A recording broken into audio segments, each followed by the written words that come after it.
يرفع الله الذين آمنوا منكم والذين أوتوا العلم درجات.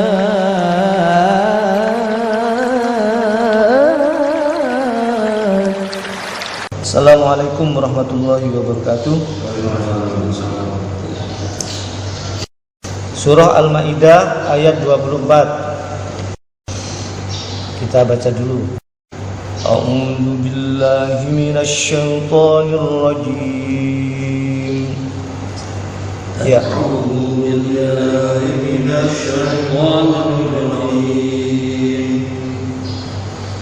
Aku berlindung kepada Allah dari godaan syaitan yang terkutuk. Qalu ya Musa inna lan nadkhulaha abadan ma damu fiha. Ya, ambil nafas. Qalu ya Musa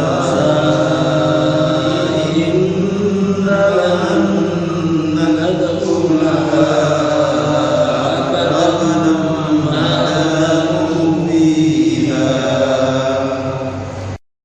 Mereka berkata, "Wahai Musa, sampai kapanpun kami tidak akan memasukinya selama mereka masih ada di dalamnya. Fadhhab anta wa rabbuka faqatila." Ya, kita putus-putus jadi 3 ya. Qala rabbi fadhhab. Diulang lagi. Fadhhab anta wa rabbuka faqatila. Karena itu pergilah engkau bersama Tuhanmu, dan berperanglah kamu berdua. Inna hahuna qa'idun. Inna hahuna qa'idun. Biarkan kami tetap menanti di sini saja. Diulang sekali lagi. Qalu ya Musa inna lan nadkhulaha abadan ma damu fiha. Ya, ambil nafas. Qalu ya Musa inna lan nadkhulaha abadan ma damu fiha. Mereka berkata, "Wahai Musa, sampai kapanpun kami tidak akan memasukinya selama mereka masih ada di dalamnya. Fadhhab anta wa rabbuka faqatila." Fadhhab anta wa rabbuka faqatila. Karena itu pergilah engkau bersama Tuhanmu, dan berperanglah kamu berdua. Inna hahuna qa'idun. Inna hahuna qa'idun. Biarkan kami tetap menanti di sini saja. Ya, kita terjemahkan satu-satu. Qalu, ya, mereka berkata. Siapa itu yang berkata? Kaumnya Musa, Bani Israel. Ya Musa, inna, sesungguhnya, karena nanya panjang gimana? Sesungguhnya apa? Sesungguhnya kami. sesungguhnya kami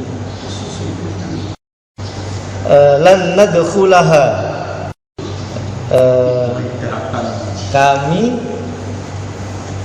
kami tidak akan memasukinya, ya. Ada ha itu, memasukinya. Tidak akan masuk ke Baitul Maqdis. Kami nggak akan, karena di situ menggunakan fi'il mudhari', ya. Seakan-akan mereka itu ngomong gini, kami tidak akan pernah masuk ke sana. Terus pokoknya gak gelem, ya, gak akan pernah masuk ke wilayah itu. Abadan, sampai kapanpun atau selama-lamanya. Wes gak katene aku mlebu rono, gitu. Kalau cara Jawanya ini, gak mau masuk ke situ.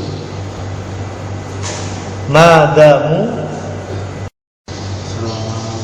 selama mereka. Nah ini, jadi ada 3 digabung, ya. Lan nadkhulaha fi'lul mudhari' sudah menyatakan begitu.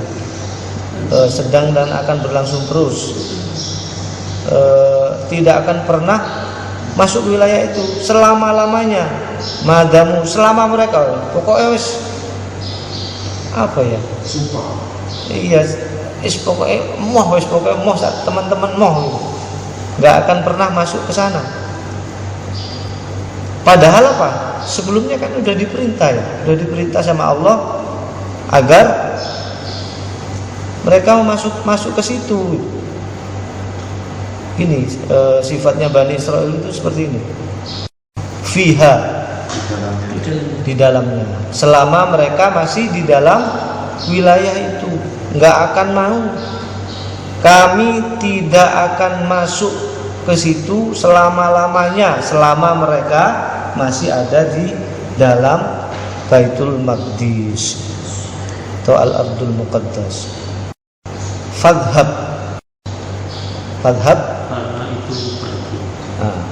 karena itu pergilah. Orang kedua, ya, anta, karena itu pergilah kamu.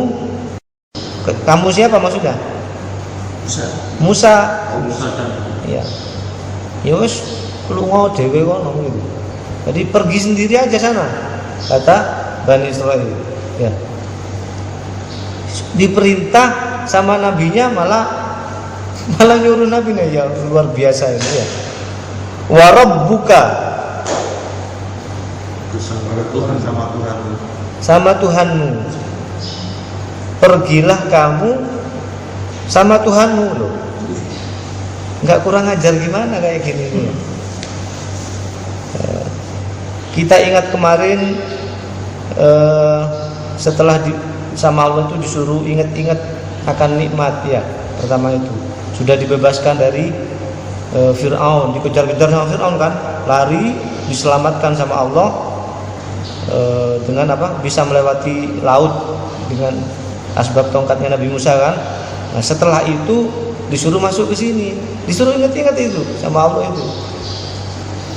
Habis itu diuji sama Allah untuk masuk saja, masuk ke wilayah itu. Nanti dijamin sama Allah kalian pasti menang. Perintah jadi wajib kan. Habis itu nggak mau. Di sana itu ada para raksasa, ada kaum Jabbarin. Ya, kaum Jabbarin ada di dalam wilayah itu, nggak mau. Aku nggak mau ke sana. Takut gitu. Nah, setelah itu ada 2 orang sahabatnya Musa, ya, Yusha bin Nun dan siapa kemarin? Kalib bin Yufana. Muridnya Nabi Musa yang nanti juga jadi nabi nih. Ini Yusha ini nabi juga.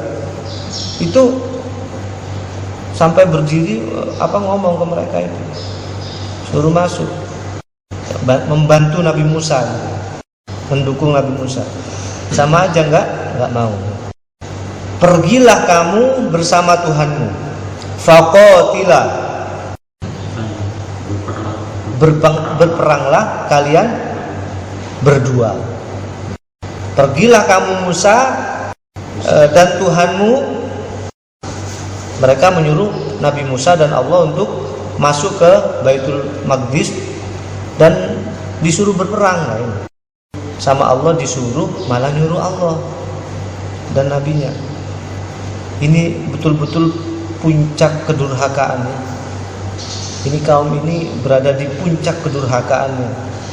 Luar biasa. Kalau Fir'aun apa? Berada di puncak kesombongannya. Ini puncak kedurhakaan, puncak kekufuran. Makanya sampai mereka ini mempunyai gelar Al-Maghdub kan? Al-Maghdubi, orang-orang yang dimurkai. Ghairil Maghdubi. Inna, sesungguhnya kami, karena nanya panjang ya. Inna, sesungguhnya kami, hahuna, kami di sini aja. Sesungguhnya kami di sini aja. Qaidun, tetap menanti, atau qaidun itu duduk ya. Jadi duduk di sini, santai-santai ya. Sudah, kamu sana pergi aja sama Tuhanmu, berperang kalian berdua. Kami di sini aja duduk menanti. Nah, mudah-mudahan kita nggak jadi orang-orang seperti ini. Baik, berikutnya sebelum kita lanjutkan, ingat ya yang pernah buatin kita teh kalau pengajian. Ya. Sekarang beliaunya lagi sakit ya. Beliaunya lagi sakit dan butuh doa dari kita semuanya ya. Kan beliaunya juga punya perjuangan bikinin kita teh ya kalau pengajian ya. Tehnya itu sudah masuk ke dalam diri kita semuanya. Nah, sekarang lagi butuh doa, mudah-mudahan beliaunya disembuhkan sama Allah dengan kesembuhan yang sebenar-benarnya, tidak meninggalkan bekas penyakit sedikit pun, dan kembali beraktivitas normal seperti biasanya dulu sebelum sakit. Kita lanjutkan ke ini ya, ke tafsirnya. Yang pertama, Bani Israel atau kaumnya Nabi Musa ini berkata ketika mereka disuruh masuk ke Baitul Maqdis, mereka berkata, sebelum masuk lebih jauh ke mana, ke tafsirnya, saya ingin bercerita tentang nenek moyangnya Bani Israel. Kenapa dia kok bisa menjadi sedurhaka ini? Mungkin bisa kita jadikan renungan ya, tentang nenek moyangnya. Kita akan cerita sedikit-sedikit. Nah, nanti kalau ada Bani Israel lagi, kita sambung lagi ceritanya. Bani Israel berkata, nah, nenek moyangnya Bani Israel ini adalah dari Abul Anbiya. Siapa itu namanya? Ibrahim ya. Dari Ibrahim dan istrinya yang bernama Sarah ya. Istrinya yang bernama Sarah. Nah, istrinya Nabi Ibrahim yang terkenal kan ada dua ya. Sebetulnya lebih dari dua ya. Yang terkenal itu dua, namanya Sarah dan Hajar. Nah, Bani Israel ini adalah berasal dari pasangan Ibrahim dan Sarah. Nah, saya lebih fokus ke Sarahnya.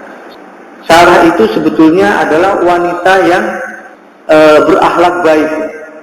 Akhlaknya sangat baik, fisiknya sangat cantik, dari keturunan yang terhormat dan kaya raya. Lengkap ini. Coba kita ingat-ingat hadis Nabi. Wahai para pemuda, atau nikahilah wanita itu karena apa? 4 hal kan? Yang pertama, karena kecantikannya. Ya, betul kan? Sarah punya. Ya kan? Yang kedua, karena hartanya. Sarah punya harta yang banyak. Kebunnya atau tanahnya sangat luas dan ternaknya sangat banyak. Karena kecantikannya, karena kekayaannya. Yang ketiga, karena keturunannya. Nah, ini Sarah ini luar biasa, dari keturunan keluarga terhormat. Dan karena agama. Ya, Sarah ini mempunyai akhlak yang baik. Nah, bahkan kecantikan Sarah ini adalah wanita yang tercantik setelah Hawa, istrinya Nabi Adam. Ini Sarah ini. Dan Sarah ini merupakan anak dari paman Nabi Ibrahim. Berarti apanya berarti? Anak paman itu apa? Sepupu ya. Kalau ponakan itu berarti anaknya saudara laki-laki. Ini kalau saya punya paman, kalau bapak saya punya saudara, terus saudara bapak saya punya anak, nah anaknya saudara bapak saya sama saya itu sepupu. Berarti sepupunya. Kita sepupu halal ya? Nikah sama sepupu. Kayaknya halal kayaknya. Dulu pernah kita bahas, kan lupa lagi. Nanti dilihat-lihat lagi ya. Sepertinya halal ya. Nah ini Nabi Ibrahim itu menikah sama anak dari pamannya, anak dari pakletnya. Meskipun masyarakatnya adalah para penyembah berhala, namun Sarah adalah wanita yang mencela agama yang dianut oleh masyarakatnya. Nggak mau dia ikut-ikutan menyembah berhala. Ini Sarah. Sarah senantiasa mendampingi Ibrahim dengan kesolehannya. Bahkan harta yang dimilikinya berupa ternak dan lahan yang luas tadi, dengan rela hati dia serahkan kepada Ibrahim untuk diurus dan dikembangkan untuk kepentingan kebaikan. Ini Sarah luar biasa kan? Ini Sarah ini ya. Ibrahim dan Sarah ini kan hidupnya di Irak kan, waktu itu di Babilonia.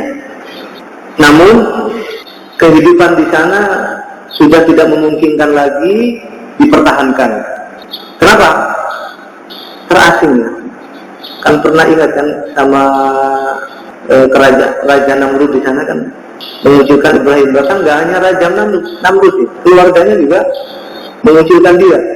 Mereka benar-benar terasing dan terkucilkan dari kehidupan masyarakat penyembah berhala di bawah kekuasaan Raja Namrud yang zalim.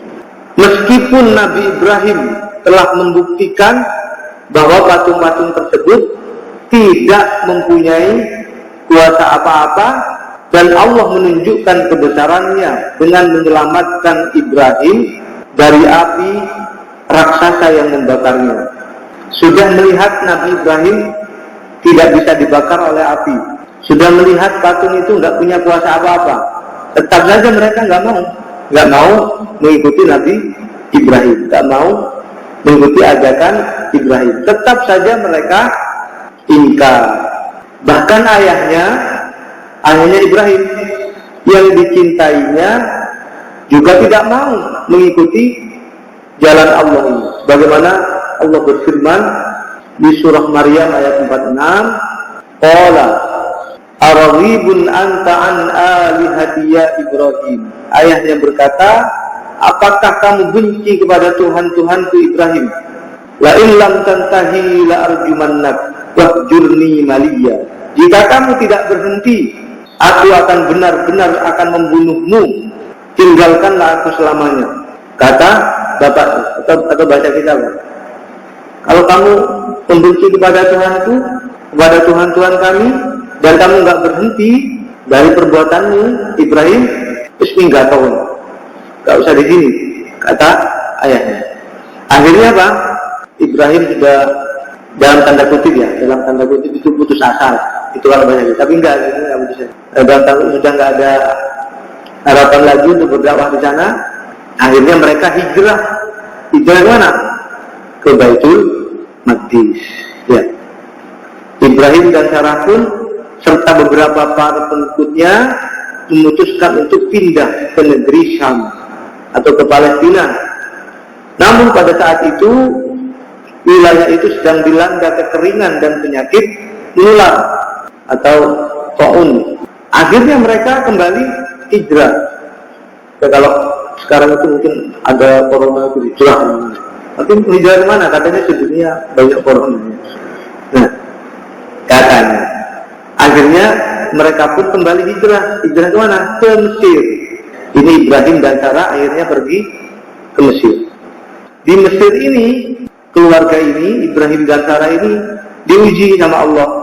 Pada waktu itu di negeri Mesir diperintah oleh raja yang zalim. Nah, kedolimannya apa? sang raja ini seneng kalau lihat wanita cantik, gemar kepada wanita yang cantik. Raja itu bernama Amr bin Amr al-Qais. Setiap mendengar ada wanita yang cantik, raja ini selalu ingin memilikinya, tidak peduli meskipun wanita itu sudah bersuami. Nah, kalau bersuami apa? Suaminya dibunuh, diambil istrinya. Ini raja di Mesir pada waktu zamannya Ibrahim. Nenek moyangnya siapa? Bani Israel. Akhirnya kecantikan Sarah ini sampai juga kepada telinga sang raja ini. Maka dia perintahkan para pasukannya untuk memanggil Ibrahim dan istrinya Sarah.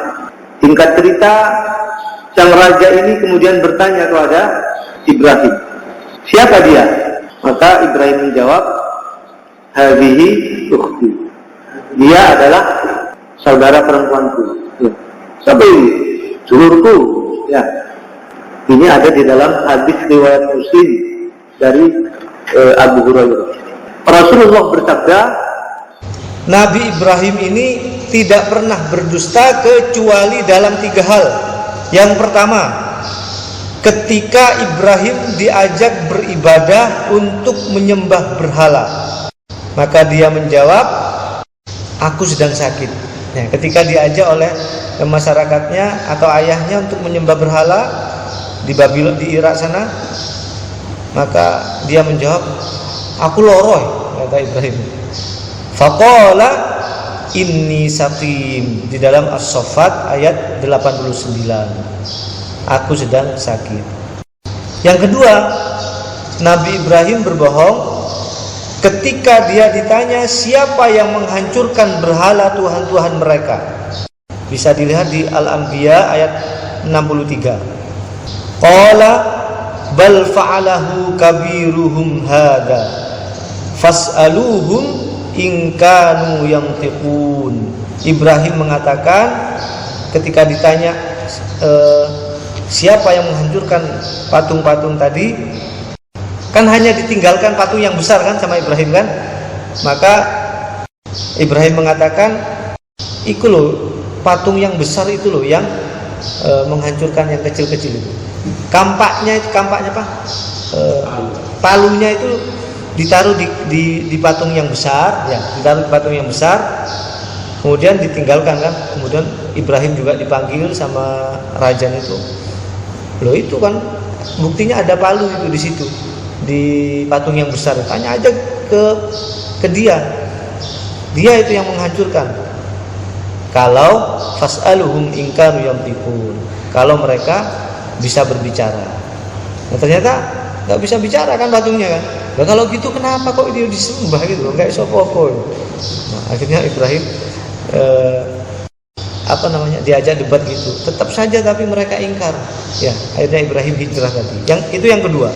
Yang ketiga, Nabi Ibrahim berdusta, berbohong ketika ditanya oleh Raja Mesir tentang Sarah tadi.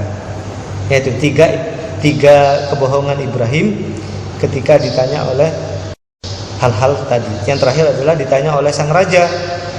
Dia menjawab, dia adalah saudaraku. Kalau dia bilang istrinya gimana? Dibunuh Ibrahim.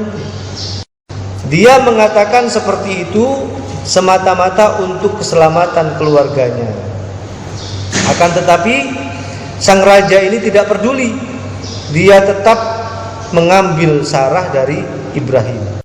Singkat ceritanya, ketika sang raja ini mendatangi Sarah untuk berbuat keji kepadanya, maka Sarah ini berdoa, ya Allah, aku beriman kepadamu dan kepada Rasulmu. Aku selalu menjaga kehormatanku. Janganlah engkau biarkan orang ini merusak kesucianku. Subhanallah. Seketika Allah menghentikan langkah sang raja dan tubuhnya menjadi kaku dan susah bernafas. Nah, dengan doa Sarah ini, subhanallah. Sang raja ini tidak berkuasa untuk melakukan maksud kejinya. Dia mohon kepada Sarah untuk dibebaskan dan berjanji tidak akan mengganggunya lagi. Sarah pun kembali berdoa kepada Allah, ya Allah, andaikan raja ini mati, gitu ya. Andaikan raja ini mati, tentunya orang-orang yang ada di istana ini akan menuduhku bahwa aku yang membunuhnya. Dengan kuasa Allah, Allah kembalikan kondisi raja itu menjadi normal kembali. Jadi mau mengganggu Sarah, tangannya mungkin langsung tiba-tiba stroke gitu ya. Ganggu lagi, dua-duanya stroke gitu. Ini ada riwayat-riwayat yang berbeda ya tentang ini. Yang jelas gak bisa mengganggu Sarah. Ketika dia normal lagi, raja itu ngulangi ingin mengganggu Sarah lagi, gitu loh. Ingin dengan niat kejinya, sampai dia lakukan berulang sampai 3 kali. Dan si raja itu tetap saja mengalami hal seperti itu. Sarah berdoa, kemudian dia menjadi tubuhnya kaku. Mungkin kayak di film itu ya, langsung gini-gini aja gak bisa bergerak. Akhirnya raja itu memutuskan untuk mundur dari niat buruknya. Dia mengalami ketakutan yang hebat yang menyelimuti dirinya dan berkata kepada pengawalnya, udah, kembalikan wanita ini kepada Ibrahim. Kembalikan wanita ini kepada Ibrahim. Sesungguhnya yang kalian bawa kepadaku itu bukan manusia, tapi dia adalah jin, katanya sang raja. Kemudian Sarah pun dibebaskan dan dia diberi hadiah seorang budak yang bernama Hajar. Nah, dari sini ceritanya ya. Diberi hadiah yang bernama Hajar. Sebetulnya dia bukan budak ini ya, budak secara umum, tapi dia putri seorang raja ya. Kan ada kan, itu Nabi Muhammad itu berarti keturunan budak. Enggak. Dari Sarah ini adalah sebetulnya adalah putri raja taklukan. Jadi raja Mesir itu menaklukkan raja-raja kecil. Nah, Sarah ini adalah putri seorang raja. Dihadiahkan kepada Sarah dan membantu keluarga Ibrahim pada waktu itu. Nah, sebelum saya lanjutkan, ternyata begini, terbentuknya perilaku buruk. Ini kan kita lagi ngomong Bani Israel kan, yang kedurhakaannya melampaui batas. Disuruh berjihad, malah nyuruh Nabi Musa dan Allah supaya berperang sendiri. Ya, ternyata apa? Perilaku negatif atau sifat buruk yang pertama bisa menurun secara genetik. Ini saya baca-baca dari berbagai referensi. Dia bisa menurun secara genetika. Makanya ada pepatah bagaimana? Buah itu jatuh tak jauh dari pohonnya. Ya, buah itu jatuh tidak jauh dari pohonnya. Yang kedua, perilaku negatif itu bisa menurun melalui ASI, bisa menurun dari air susu. Adanya unsur genetika di dalam air susu ibu atau ASI ya, jika dilakukan 3-5 kali hisapan oleh bayi, maka akan menurunkan sifat-sifat khusus dari sang ibu susuan.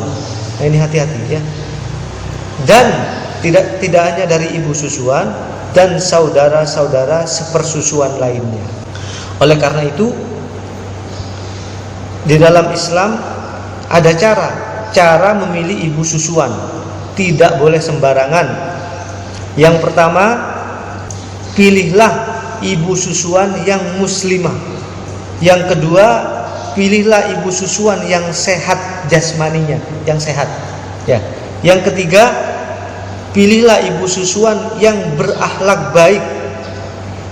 Dan yang keempat, pilihlah ibu susuan yang solihah atau yang baik agamanya. Oleh karena itu Imam Malik membenci menyusukan bayi kepada orang Yahudi, kepada orang Nasrani, atau kepada orang Majusi, atau kepada orang yang buruk akhlaknya, karena akan menularkan perangai buruk kepada si bayi, meskipun secara jasmani mereka itu sehat. Ya. Yang ketiga, perilaku negatif atau sifat buruk itu bisa menurun atau bisa menular lewat lingkungan dan pergaulan. Makanya ada pepatah bagaimana orang yang berteman dengan penjual minyak wangi akan ketularan harumnya. Nabi Ibrahim dan Sarah ini menantikan harapan untuk punya anak. Nah, tadi kan sudah lulus ujian pertama ya. Ujian keduanya itu nggak punya anak, nggak punya anak gitu loh, sampai tua. Menantikan anak yang nggak kunjung datang. Tiap hari mereka panjatkan doa kepada Allah tapi belum dikabulkan juga. Hingga usia Sarah ini mencapai 90 tahun. Dan Sarah ternyata mandul juga ternyata. Nah, Ibrahim pada waktu itu 100 tahun. Di dalam As-Saffat ayat 100, nah ini Ibrahim 100 tahun, ini As-Saffat ayat 100. Gatuk ya istilahnya. Ada doa Ibrahim, Rabbi habli minas solihin. Ya Allah, berikanlah untukku anak yang soleh. Berdoa terus gak pernah putus asa sampai usianya 100 tahun. Gak punya anak ya. Nah, kemudian karena usianya udah tua dan Sarah melihat suaminya itu juga udah tua ya. Akhirnya apa? Sarah itu menawarkan, singkat cerita ya, menawarkan Hajar tadi itu buat suaminya. Sudah kamu nikah sama Hajar saja. Ya, menikah sama Siti Hajar. Singkat cerita Ibrahim dan Hajar itu menikah. Dan tak lama berselang maka Hajar hamil dan lahirlah siapa? Ismail. Nah, saya hentikan sejarah Ismail sampai di sini. Ternyata ujian Sarah ini nggak berhenti sampai di situ. Pertama diganggu sang raja, lulus. Ya, diganggu nggak punya anak, udah lulus juga ya istilahnya ya. Tapi datang ujian lagi. Nah, ujian ini dari dirinya sendiri. Yang ketiga ini. Bagaimana ujiannya? Setelah melihat madunya bisa memberikan keturunan buat suaminya, gejolak cemburunya timbul. Nah, ini ujian dari dalam dirinya, dari luar, dari raja lolos. Nah, dari ini yang nggak lolos nih. Ya, gejolak cemburunya timbul dan tidak terima dengan kenyataan. Akhirnya setan menunggangi kecemburuannya hingga dalam suatu riwayat Sarah meminta kepada Ibrahim agar menceraikan Hajar atau menyuruh pergi Hajar dan Ismail. Yang kedua, Sarah bersumpah akan memotong daging Hajar menjadi 3 bagian.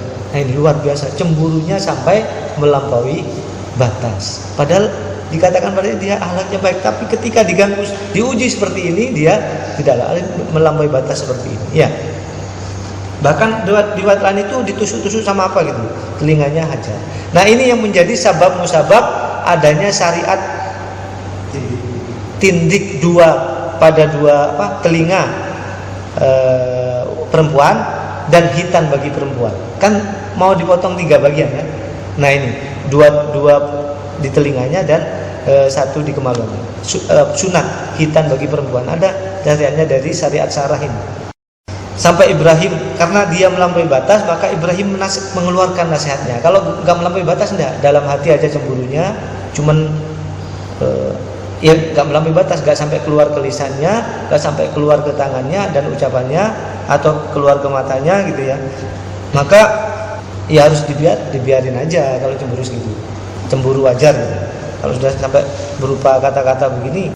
Sang Nabiullah Ibrahim, Abul Anbiya, bapaknya para nabi ini menasihati Sarah begini. Innan naral hasadi asyaddu harran min nari numrudin mi'atu aqaf. Atau api cemburumu itu lebih panas 100 kali lipat daripada apinya Namrud, kata Ibrahim. Karena hal ini susah untuk diredamkan, namanya juga perempuan ya. Maka Allah memerintahkan Ibrahim agar menjauhkan mereka berdua, Hajar dan Ismail ya. Dengan cara kemana? Pindah ke suatu lembah yang gersang namanya Makkah. Yang nggak ada apa-apa di sana, cuman pasir aja, cuman tanah, nggak ada apa-apa. Hanya membawa minuman sebotol minuman katakanlah begitu, dan sebungkus tepung, ya, dibawa ke sana dan ditinggal gitu aja di situ. Dan inilah yang menjadi cikal bakal munculnya air Zam-Zam dan menjadi cikal bakal lahirnya Nabi Muhammad Sayyidul Anbiya, ya. Nah ini saya bermaksud, ya, ini untuk menjadi perenungan bahwa nanti Sarah ini, ya, Sarah yang menjadi sabab musabab pindah akhirnya mengalami cemburuan yang luar biasa. Dan dari sinilah nanti yang menurunkan Bani Israel, gitu. Maksud saya itu gitu. Kan tadi saya terangkan bahwa sifat buruk itu bisa menurun secara genetika, gitu ya, secara genetika. Ya, ini sekedar mengambil hikmah supaya kita itu enggak seperti itu, gitu loh maksudnya. Yang kedua, ya Musa. Musa ini saya ceritakan tentang kelahirannya aja. Nanti kalau ada Musa lagi saya lanjutkan lagi, ya, ceritanya tentang Musa. Pada suatu hari ahli nujum Fir'aun datang menghadap Raja Fir'aun dan mengatakan bahwa tak lama lagi akan lahir seorang bayi dari bangsa Israel yang kelak akan menjatuhkan kekuasaannya. Fir'aun kemudian menjadi marah dan memerintahkan mereka agar membunuh setiap bayi laki-laki yang lahir dari suku Israel.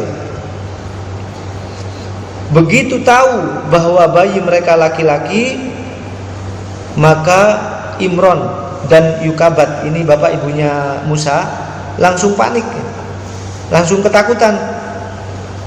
Kemudian Allah berikan ilham agar Musa dihanyutkan di sungai Nil. Dengan kuasa Allah, peti yang berisi Musa itu jatuh ke tangan Asyah, istrinya Fir'aun. Ya, akhirnya apa? Musa menjadi anak asuh Fir'aun, gak disembelih akhirnya. Ya, inilah makar Allah itu begitu. Jadi politiknya Allah itu, makanya wa makaru wa makarullah wallahu khairul makirin. Allah di politiki, ya Allah buat politik juga. Di politik akhirnya Musa menjadi anak asuhnya. Dicarilah ibu susuan se-Mesir, ya, tapi nggak ada yang cocok kepada Nabi Musa ini, nggak mau Nabi Musa nyusu, ya, hingga suatu saat Yukabat, ya, ibunya Musa itu datang, dicoba satu-satu ibu susuan, mendaftarkan diri ibu susuan dicoba, akhirnya Musa hanya mau ke Yukabat aja, ke ibunya sendiri. Dan singkat ceritanya Musa ini dititipkan ke Yukabat sama siapa namanya? Asia, istri Fir'aun. Sampai apa? Sampai besar, ya, sampai pada waktunya disapih. Akhirnya apa? Setelah masa menyusui selesai, Musa dikembalikan ke istana. Lalu dia dididik sebagaimana putra raja yang lain, sehingga dikenal, ya, kayak menunggang kuda apalah dan lain-lain, ya. Sehingga dia dikenal sebagai Pangeran Musa bin Fir'aun, ya, sebagai Pangeran Musa bin Fir'aun. Ya Musa. Yang ketiga adalah inna lan nadkhulaha abadan madamu fiha. Kami tidak akan pernah masuk ke negeri itu selama kaum raksasa itu masih ada dalam Baitul Maqdis, masih ada di dalamnya. Enggak mau masuk. Tafsirnya bagaimana? Yang pertama dari tafsir Ibnu Katsir. Apa maksudnya? Adalah sikap pembangkangan Bani Israel yang tidak mau melaksanakan perintah Allah, tidak mau berjihad, menantang Rasul mereka, menolak untuk berperang dengan musuh-musuh mereka. Di dalam riwayat lain disebutkan bahwa ketika mereka menolak berjihad dan bertekad untuk kembali ke negeri Mesir, nggak mau berperang ke sana, bahkan udah kembali ke Mesir aja, gitu.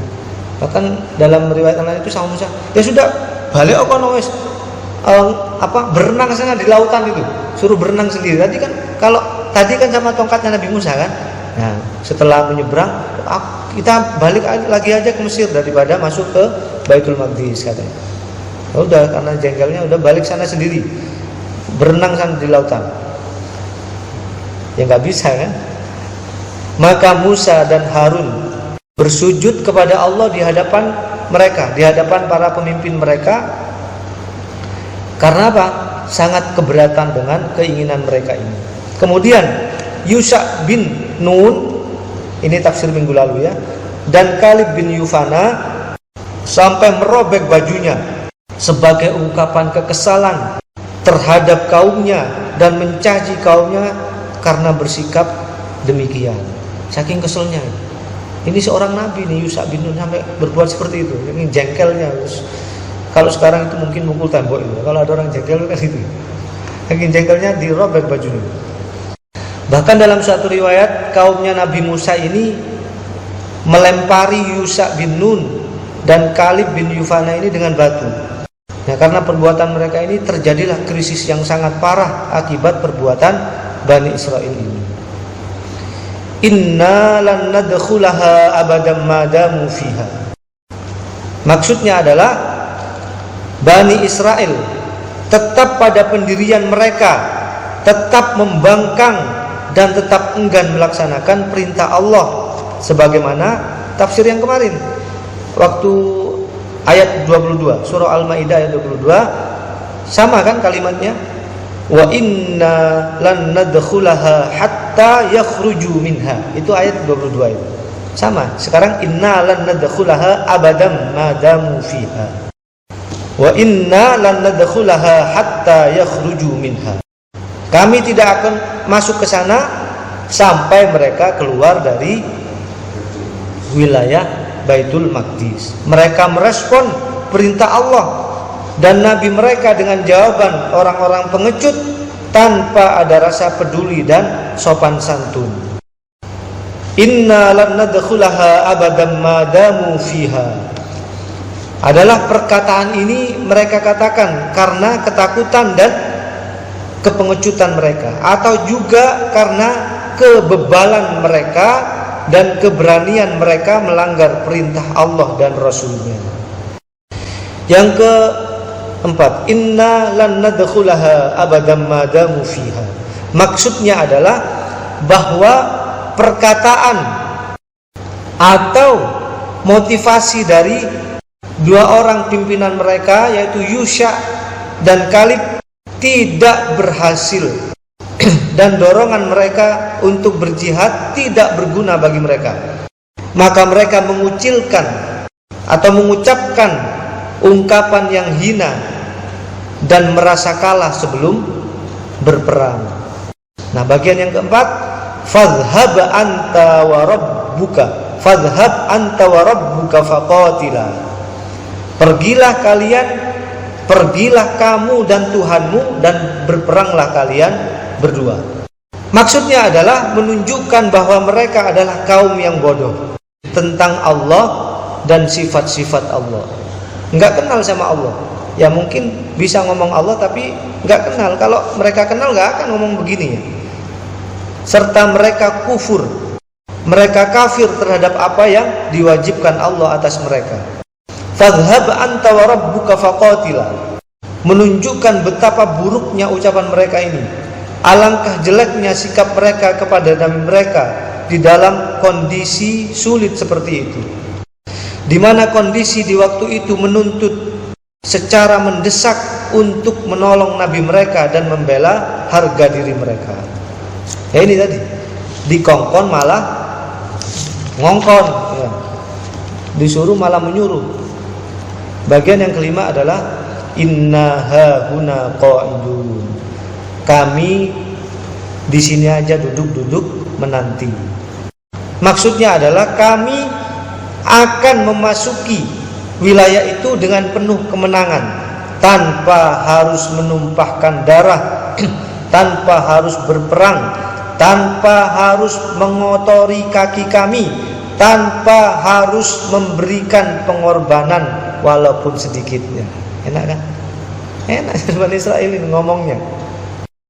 Inna hahuna qa'idun, maksudnya adalah kami akan tetap di tempat ini, tidak maju berperang denganmu dan tidak pula mundur. Ya udah, kami duduk di sini, tanteni.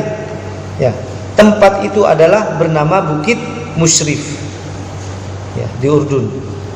Nah, terakhir sekali adalah apa pelajaran yang bisa kita ambil dari surah Al-Maidah ayat 24 ini? Apa yang bisa kita ambil? Ada 3 ibrah, ada 3 pelajaran yang bisa kita ambil. Yang pertama adalah tidak boleh istiqomah di dalam kekufuran. Tidak boleh istiqomah di dalam kekufuran. Atau bahasa lainnya, tidak boleh istiqomah di dalam kejelekan. Nggak boleh. Teguh pendirian di dalam hal yang jelek itu nggak boleh. Nah, ini dalam ayat ini pelajarannya ya. Kan ada ungkapan gini, nek aku wis ngomong gak yo gak. Nah, ada kan? Tapi di dalam hal yang jelek, ini dilarang ya. Istiqomahlah di dalam hal ketaatan dan kebaikan. Berubahlah di dalam hal kemaksiatan. Nah, kalau dalam hal kekufuran, dalam hal kejelekan harus berubah, tidak boleh istiqomah ya. Harus bertaubat, itu maksudnya. Kalau di dalam kejelekan harus berubah atau bertaubat. Kalau di dalam ketaatan atau kebaikan harus istiqomah. Jangan dibalik ya. Jangan dibalik. Tetap di dalam maksiat, berubah di dalam hal taat. Kemarin sholat, sekarang enggak. Ini namanya berubah di dalam hal kebaikan. Ya. Sebab-sebab seseorang di dalam atau terus-menerus melakukan dosa. Ini sebabnya apa? Kok tetap di dalam kekufuran? Kok istiqomah di dalam kekufuran itu sebabnya apa? Yang pertama, bersandar dengan luasnya rahmat Allah. Hidup itu harus imbang antara takut dan harap. Ibnul Qayyim berkata, takut dan harap itu seperti 2 sayap pada seekor burung, saling membutuhkan, harus imbang.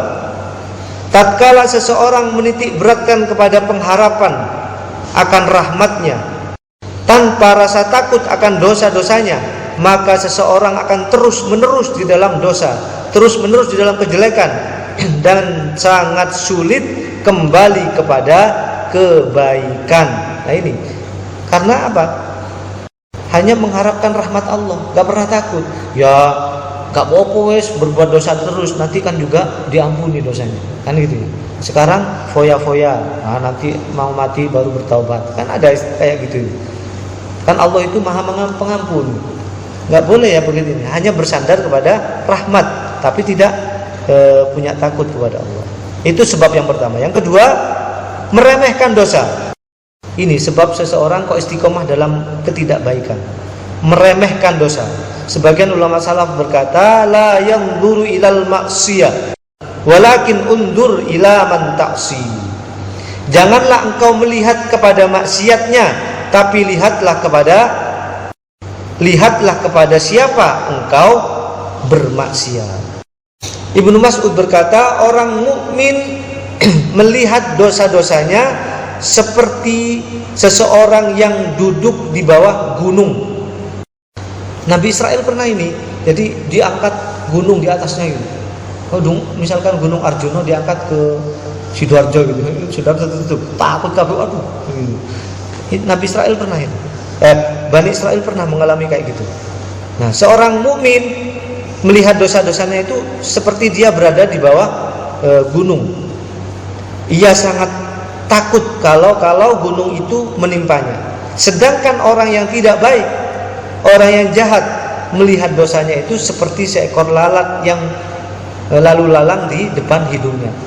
Gitu-gitu aja. Ya, orang yang tidak baik. Meremehkan dosa adalah bagian dari tipu daya setan. Yang ketiga, sebabnya adalah merasa banyak amal baik. Seperti haji, aku wis haji kok, sholat di sana 100.000 kali atau gimana ya. Jadi diremehkan dosa-dosa itu. Yang keempat, putus asa dari rahmat Allah. Karena dosa-dosanya sudah terlalu banyak, sehingga apa? Mau ke masjid, aduh aku isin nang masjid, dosaku saking kok wis baik aku baru nang masjid. Ada itu teman saya, ada yang kayak gitu. Saya gak sebut namanya ya. Lah kok gak sholat itu? Aduh aku sik koyok ngene, sik isin aku. Gitu. Jadi gak nang masjid karena banyak dosanya. Ini putus asa namanya dari rahmat Allah. Yang kelima apa? Beralasan dengan takdir. Aduh, aku berbuat dosa ini karena takdir. Seorang pencuri berkata kepada Umar, saya mencuri ini karena takdir Allah. Maka Umar mengatakan, ya sudah, saya potong tanganmu juga atas takdir Allah. Gitu ya. Itu ibrah yang pertama. Tidak boleh istiqomah dalam kekufuran. Pelajaran yang kedua dari ayat ini yang bisa kita ambil apa? Jangan melampaui batas. Janganlah melampaui batas. Nah, ini empat macam manusia dalam menyikapi perintah Allah. Ada 4 manusia dalam menyikapi perintah Allah. Yang pertama, saran dianggap perintah. Nah, ini sebagaimana sikap Ismail kepada ayahnya ketika dia bermimpi menyembelih anaknya. Bagaimana pendapatmu, nak? Kerjakanlah ayahku apa yang telah diperintahkan Allah kepadamu. Padahal cuma minta pendapat. Nabi Ismail langsung menganggap menjauh seperti itu. Begitulah seharusnya seorang anak kepada orang tuanya, rakyat kepada pemimpinnya, istri kepada suaminya, makmum kepada imannya, atau hamba kepada tuannya. Ini adalah level tertinggi di dalam menyikapi perintah Allah. Jadi saran dianggap perintah. Ya. Yang kedua, perintah dianggap perintah. Perintah dianggap perintah. Perintah dianggap sebagai perintah, tidak membantah, tidak berdebat. Ya, tidak diperdebatkan, tidak dibuat bantah-bantahan. Dan ini adalah level standar di dalam menyikapi perintah Allah. Seharusnya seorang muslim minimal seperti ini. Ya, kenapa kok sholat? Ya sudah, karena disuruh Allah sholat. Ya, begitu aja udah. Ya sudah, karena sama Allah dilarang, lakukan aja. Yang ketiga, perintah dianggap saran. Tipe ini adalah tipe yang buruk, memiliki jiwa yang sombong dan pembangkang. Sudah jelas-jelas yang datang kepadanya adalah sebuah perintah, tapi dianggapnya itu sekedar sunnah atau saran. Ia mencari pilihan lain di luar perintah itu yang datang kepadanya. Seperti apa? Seperti kasusnya Kan'an, anaknya Nabi Nuh, ketika diperintah oleh Nabi Nuh untuk naik ke perahunya. Enggak, wis aku tak lari ke gunung sana. Nah, aku selamat. Ya celaka dia akhirnya. Karena perintah dianggap bukan perintah, dianggap saran. Yang keempat, dalam menyikapi perintah Allah, maka tipe manusia yang keempat adalah perintah dilawan dengan perintah. Nah, dikongkon malah ngongkon. Ya, ini Bani Israel tadi ini. Ini adalah tipe manusia yang paling buruk. Mereka adalah orang yang melawan perintah dengan cara memberikan perintah kepada yang memberi perintah. Seperti kasusnya Bani Israel yang memerintah Allah di dalam ayat ini. Yang ketiga, ibrahnya adalah jangan berpangku tangan atau malas atau al-qu'ud. Kami duduk-duduk menunggu di sini saja. Nah, ini ya, malas itu kan namanya. Hal ini merupakan tipu daya setan sehingga mereka tidak mau membantu Musa di dalam berperang melawan kaum Jabbarin. Pelajaran yang terakhir yang bisa kita ambil adalah jangan kurang ajar kepada Allah dan Rasulnya. Di dalam ayat ini sangat jelas terpampang bahwa Bani Israel ini adalah umat yang tidak tahu berterima kasih, sangat kurang ajar kepada Allah, tidak menghargai Rasulnya, merupakan umat yang berada pada puncak kekufurannya, puncak kedurhakaannya dan berada di puncak kesombongannya. Ini adalah 4 pelajaran yang bisa kita ambil. Apa yang pertama tadi? Tidak boleh istiqomah dalam kekufuran, jangan melampaui batas, jangan berpangku tangan, dan jangan kurang ajar kepada Allah dan Rasulnya. Mudah-mudahan kita bisa mengambil pelajaran yang baik dari ayat ini untuk dijadikan pedoman hidup kita di dalam kehidupan sehari-hari. Walhamdulillahi Rabbil Alamin.